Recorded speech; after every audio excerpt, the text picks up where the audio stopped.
بسم اللہ الرحمن الرحیم ایاک نعبد و ایاک نستعین۔ میرے پاکستانیوں، کل ڈاکٹر یاسمین جو کور کمانڈر کے اوپر حملہ ہوا تھا، جو گھر جلایا گیا تھا، اس کیس میں بری ہو گئی ہیں۔ عدالت نے ان کو بے قصور قرار دے دیا گیا ہے۔ اب ڈاکٹر یاسمین ہماری سینٹرل پنجاب کی پریزیڈنٹ ہیں۔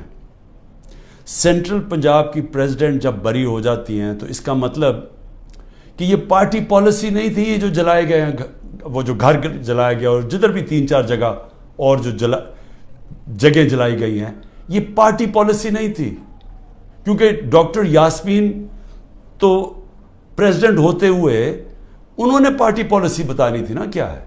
تو جب وہ بری ہو گئی اور وہ ان کی ویڈیو چل رہی ہے، یوٹیوب پہ چلے جائیں، وہ بار بار کہہ رہی ہیں کہ آپ نے اندر نہیں جانا، لاؤڈ سپیکر پہ کہہ رہی ہیں اندر نہیں جانا۔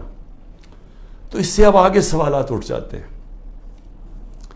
کہ کیا یہ جو لوگوں کو اندر ڈالا گیا، 10,000 سے زیادہ لوگ جیلوں میں ہیں، کیا یہ ایک پری پلان ایک منصوبہ بنا ہوا تھا کہ اس کی آڑ لے کے یہ جو کور کمانڈر کا گھر ہے اور یہ جو اور جگہوں پہ آگے لگی ہیں، ان کی آڑ لے کے ساری پارٹی کو بین کرنا تھا؟ ساری پارٹی کے اوپر جس طرح کا اس وقت ظلم و تشدد کیا جا رہا ہے، کیا یہ پہلے سے پلان تھا؟ اب تو یہ سامنے آ رہا ہے، یہ تو اب واضح ہو گیا ہے کہ اس کا مطلب کہ جو بھی کوئی کر رہا تھا وہ پارٹی پالیسی نہیں تھی، نہیں تو ڈاکٹر یاسمین بری نہ ہوتی۔ اور میرا 27 سال کی پولیٹکس میں چیلنج کرتا ہوں کہ کہیں بھی آپ جا کے مجھے یہ بتا دیں کہ میں نے کہا ہو کہ قانون سے باہر جانا ہے۔ پرامن احتجاج، دھرنا کرنا، لانگ مارچ کرنا، جب تک وہ پرامن رہے، یہ ہمارا حق ہے، یہ میرا آئین، میری کانسٹیٹیوشن مجھے یہ حق دیتی ہے اور یہ سب کو پاکستانیوں کو دیتی ہے۔ 3 لانگ مارچز ہمارے خلاف کی گئی، 3۔ بتائیں کتنی FIR کٹی، کتنے لوگوں کو کتنوں کے گھروں میں گھس کے ان کے دروازے توڑ کے اندر جا کے لوگوں کو جیلوں میں ڈالا گیا، کتنوں کی مار پٹائی کی گئی، کتنوں کے اوپر ٹیئر گیسنگ کی گئی۔ اور مجھے یہ بتائیں کہ اب جو ہمارے لوگوں کو اندر ڈالا ہوا ہے، کیا کوئی اس کے اوپر انڈیپینڈنٹ انکوائری ہوگی یا نہیں ہوگی؟ دیکھیں، یہ ہو ہی نہیں سکتا، یہ دنیا کا قانون نہیں ہے کہ آپ ہی جج کریں، آپ ہی فیصلہ کریں سزا اور آپ سزا دے دیں، جج، جوری، ایکسیکیوشنر۔ یہ تو دنیا میں کہیں بھی نہیں ہوتا۔ ہمیشہ جب کوئی انسیڈنٹ ہوتا ہے انڈیپینڈنٹ انکوائری ہوتی ہے۔ اور میں بار بار، میں جب سے جیل سے نکلا ہوں، میں نے چیف جسٹس کے سامنے مذمت کی اور میں نے تب بھی کہا کہ یہ ہماری کبھی پالیسی نہیں رہی۔ جو پارٹی الیکشن چاہ رہی ہے وہ انتشار نہیں چاہتی، کیونکہ انتشار تو وہ چاہ رہے ہیں جو الیکشن سے بھاگ رہے ہیں، اور یہ جو بھاگ رہے تھے الیکشن سے، یہ ساروں کی مل کے سازش تھی۔ دیکھیں، اب پیچھے جائے نا، میں بیل پہ تھا، میں ہائی کورٹ کے اندر بیٹھا ہوا ہوں، مجھے کوئی میرے پر چارج بھی نہیں تھا۔ اسلام آباد جانے سے پہلے میں نے یہ کہا کہ اگر کوئی وارنٹ نکلی تو میرے سامنے رکھے، میں چپ کر کے ایکسیپٹ کر کے آپ مجھے جیل میں لے جائیں۔ یہ میں کہہ کے نکلا تھا۔ پھر کیا ضرورت تھی کہ اتنا بڑا ایک کمانڈو سٹائل حملہ ہوتا ہے، شیشے توڑتے ہیں، لوگوں کو ڈنڈے مارتے ہیں، جس طرح کے وہ بیچارے وہاں کام کرنے والے جو رجسٹری آفس میں تھے ان کو ماریں پڑتی ہیں، کمپیوٹر توڑ دیتے ہیں، شیشے توڑ دیتے ہیں، اور مجھے ایک دہشت گرد کی طرح پکڑ کے لے کے جاتے ہیں، جو اس کی ساری دنیا میں وہ چلی جاتی ہیں تصویریں۔ تو اس کا بعد تو رد عمل آنا تھا۔ تو اب میں یہ سوچ رہا ہوں کہ کیا یہ جان کے کیا گیا تھا؟ کیونکہ مجھے آرام سے بھی پکڑ سکتے تھے، مجھے پولیس بھی پکڑ سکتی تھی، میں ہائی کورٹ سے باہر نکلتا تب بھی پکڑ سکتے تھے، میرے ساتھ تو کوئی لوگ ہی نہیں تھے۔ تو کیا وہ سارا کچھ کرنا، وہ مار دھاڑ کرنا، کیا یہ منصوبے کا حصہ تھا؟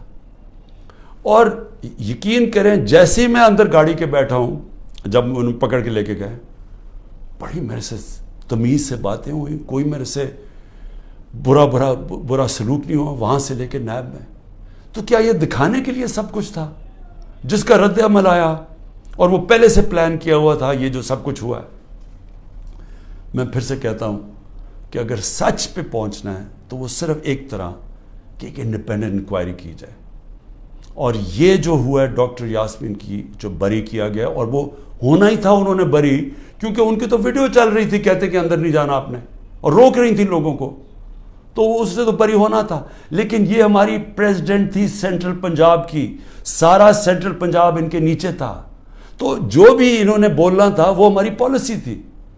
تو ایک تو میں یہ آج کہنا چاہتا تھا کہ یہ ایک ایسی چیز ہوئی ہے جو سب کو، جو ہمارے اوپر ساروں کو غدار بنا دیا، فوج کے دشمن بنا دیے، یہ سب کو آپ سوال پوچھنا چاہیے کہ اس کے پیچھے کون تھا.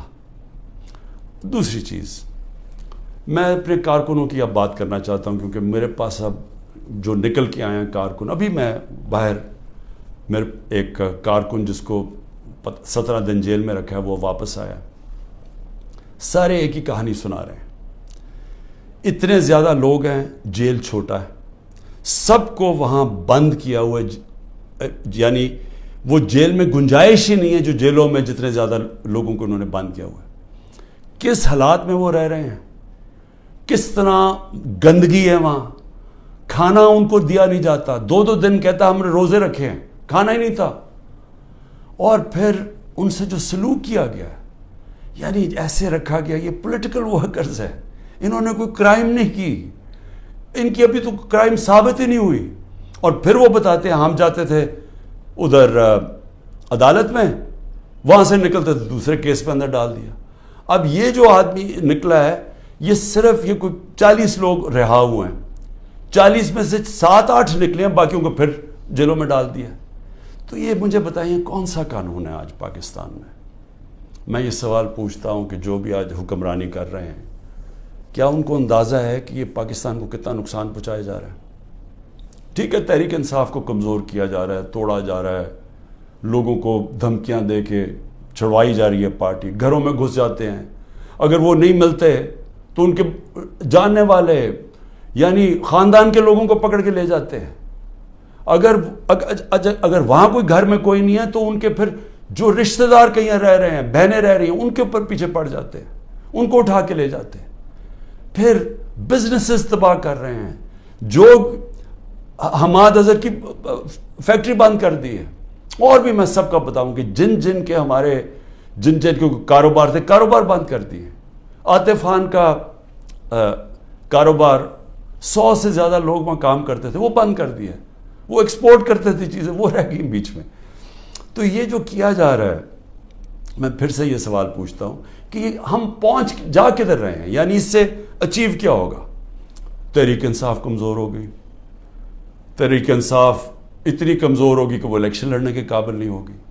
ملٹری کورٹس سیٹ اپ کیے ہیں ایک ہی وجہ سے کہ میرے کوئی بھی کیس کے اندر مجھے سزا نہیں ہو سکتی. سارے میں نے وکیلوں کے ساتھ سارے بوگس کیسز ہیں، تو آخر میں ملٹری کورٹ میں سزا دیں گے. یہ کھولے اس لیے کہ عمران خان کو سزا دی، چلیں جی میں جیل میں چلا گیا.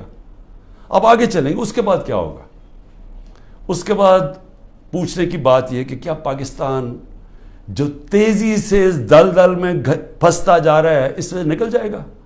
کیا ہماری معیشت جو اس وقت کبھی اتنے برے حالات میں نہیں تھے جو آج ہے، کیا یہ جو مہنگائی پاکستان کی تاریخ میں سب سے زیادہ 12.4% تھی جب ہم اقتدار میں تھے 1 سال پہلے، آج وہ 38% پہ پہنچ گئی ہے.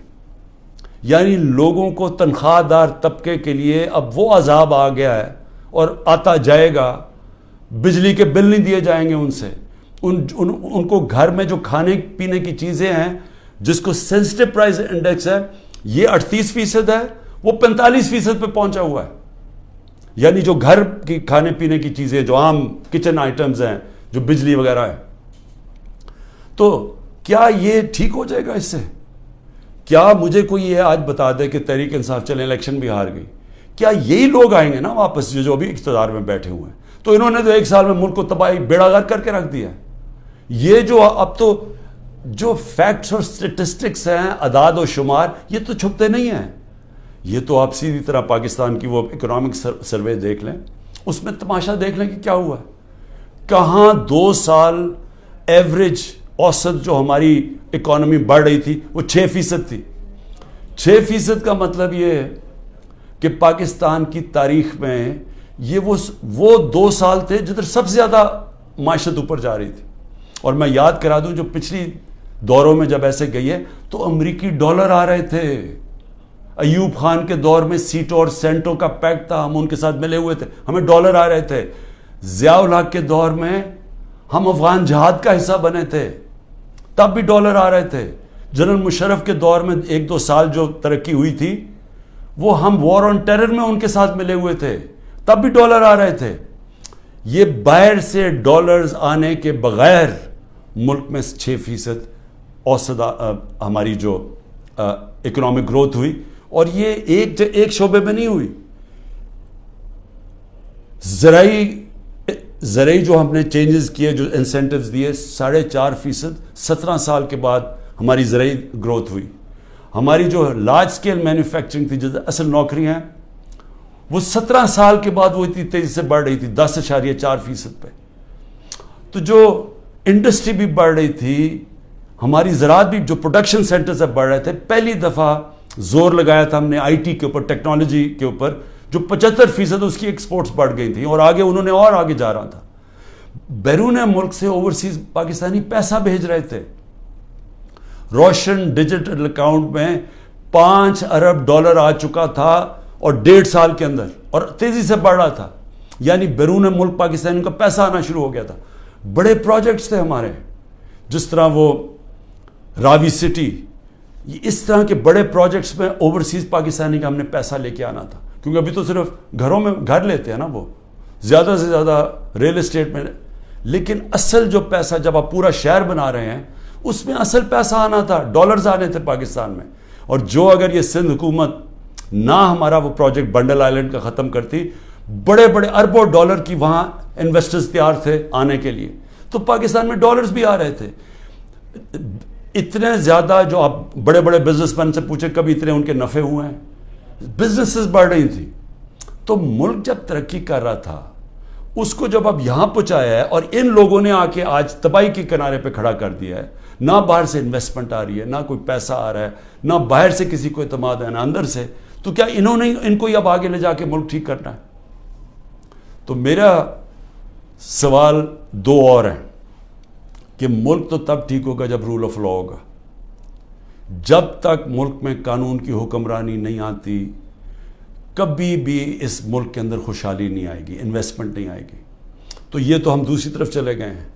ہماری عدلیہ نے ایک بڑا ایک پہلے ہمیشہ اقتدار کے ساتھ چلتی تھی. ایک سجاد علی شاہ چیف جسٹس نے کوشش کی, ان کے اوپر پورا نواز شریف کا مافیا نے پورا ان کو ڈنڈوں سے اٹیک کر کے تو ان کو فارغ کر دیا, پیسے چلا کے. اس کے بعد ہماری عدلیہ کبھی آزاد نہیں تھی, یعنی کوشش بھی نہیں کی. پہلی دفعہ 2007 میں وکلا کی موومنٹ شروع ہوئی, چیف جسٹس کے ساتھ وکلا کھڑے ہوئے, آہستہ آہستہ قوم کھڑی ہوئی, اور پہلی دفعہ پاکستان میں امید ہوئی کہ ہماری عدلیہ آزاد ہو رہی ہے. اور عدلیہ نے اچھے فیصلے کیے, لوگوں کو اعتماد آنا شروع ہوا آہستہ آہستہ عدلیہ میں. وہ سارا کچھ آج تباہی کے کنارے پہ پھر سے پہنچ گیا. آج عدلیہ سہم گئی ہے, ان کو ڈرایا دھمکایا جا رہا ہے, ججز کو ٹیلی فونز کال جا رہی ہیں, ان کے اوپر ٹیپیں دکھائی جا رہی ہیں بلیک میل کے لیے, یا آپ کے ٹیپیں ہیں, یا آپ کے اوپر یہ کوئی کیسز بنائے ہوئے ہیں. وہ گھبرائے, سہمے ہوئے ہیں. جو ججز کا ہم نے حالات دیکھے ہیں, وہ اس مشکل حالات میں بھی پوری کوشش کر رہے ہیں کہ قانون کے ساتھ چلیں, لیکن ان کے اوپر وہ پریشر ڈالا جا رہا ہے کہ وہ کام کریں جو کہ سارا وقت ہماری عدلیہ کرتی ہے, طاقتور کے ساتھ چلے جائیں. اور پھر میڈیا کو جس طرح انہوں نے میڈیا کا منہ بند کیا ہے, اور جس طرح کی دھمکی دی گئی ہے. اور میں آج یہ پوچھنا چاہتا ہوں, وہ بڑے بڑے لوگ جو ہمارے دور پہ کہتے تھے کہ جی میڈیا کی آزادی کے اوپر ہم کوشش کر رہے ہیں وہ آزادی واپس لینے کے لیے, میں آج ان سے پوچھتا ہوں کہ آج وہ کدھر چلے گئے ہیں؟ آج کیوں نہیں آپ بول رہے؟ آج تو آپ کے اوپر وہ میڈیا کے اوپر کیا, یہ مارشل لاز کے اندر بھی نہیں ایسا تھا. مشرف کے مارشل لاء میں بالکل اس طرح کی پابندیاں نہیں لگی تھی. آپ دیکھ لیں مشرف کا ماشاءاللہ، یعنی میں اپوزیشن میں تھا، ہمیں پوری موقع ملتا تھا بولنے کا. آج تو نام بھی نہیں عمران خان کا کوئی لے سکتا، تحریک انصاف کا کوئی نمائندہ بھی نہیں جا سکتا. تو کدھر کی میڈیا کی آزادی؟ اور جمہوریت تو ہوتی ہے، جمہوریت کے پلر کیا ہوتے ہیں؟ سب سے پہلے فنڈامنٹل رائٹس پروٹیکٹ کرتی ہیں عدالتیں. جو ہمارے شہریوں کے فنڈامنٹل رائٹ ہے پرامن احتجاج کرنے کا، وہ ختم ہو گیا. ایک پولیٹیکل پارٹی کی اپنے جو ایکٹیویٹیز کرنے کے لیے جو اپنی جلسے کرتی ہیں، جلوس کرتی ہیں، وہ سب ختم ہو گئے ہیں. ایک پوری جو پارٹی 60 سے 70% پاکستان میں سب سے بڑی پارٹی ہے، اس کو بند کیا جا رہا ہے. اس کا مطلب جمہوریت ختم کی جا رہی ہے.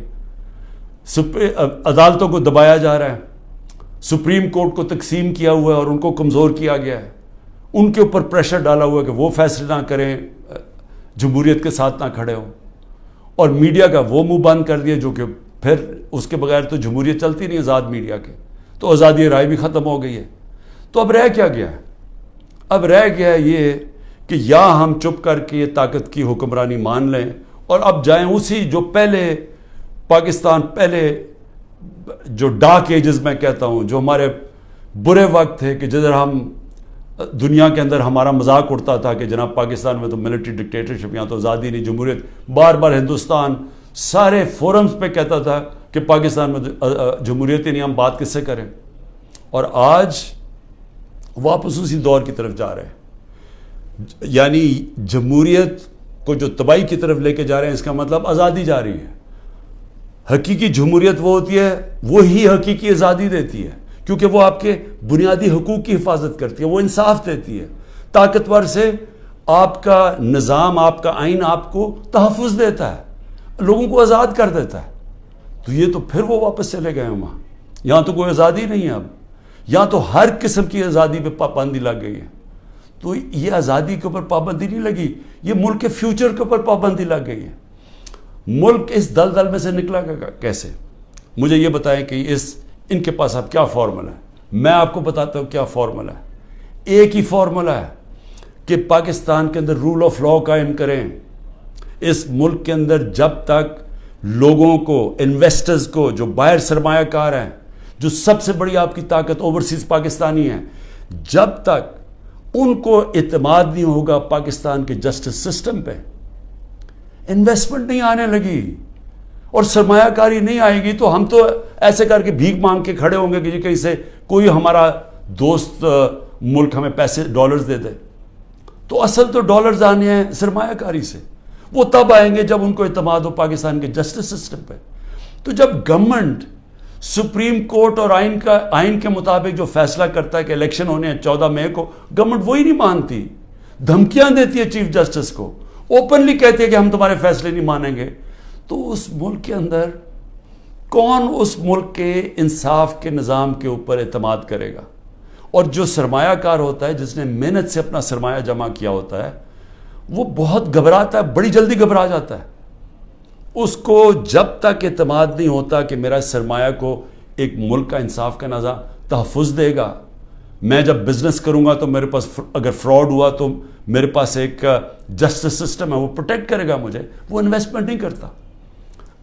الائن دبئی کے اندر، یو اے میں، ابھی مجھے وہاں سے ایک خبر آئی کہ پچھلے 8 مہینے کے اندر پاکستانیوں نے الائن میں اتنی انویسٹمنٹ کی ہے جو کہ انہوں نے 10 سال میں پاکستانیوں نے نہیں وہاں کی تھی. تو پاکستان کا تو سرمایہ باہر جا رہا ہے، باہر سے چھوڑیں کہ سرمایہ پاکستان آنا ہے. لوگوں کو تو امید کھو بیٹھے ہیں، وہ اپنا سرمایہ بھی بھیج رہے ہیں.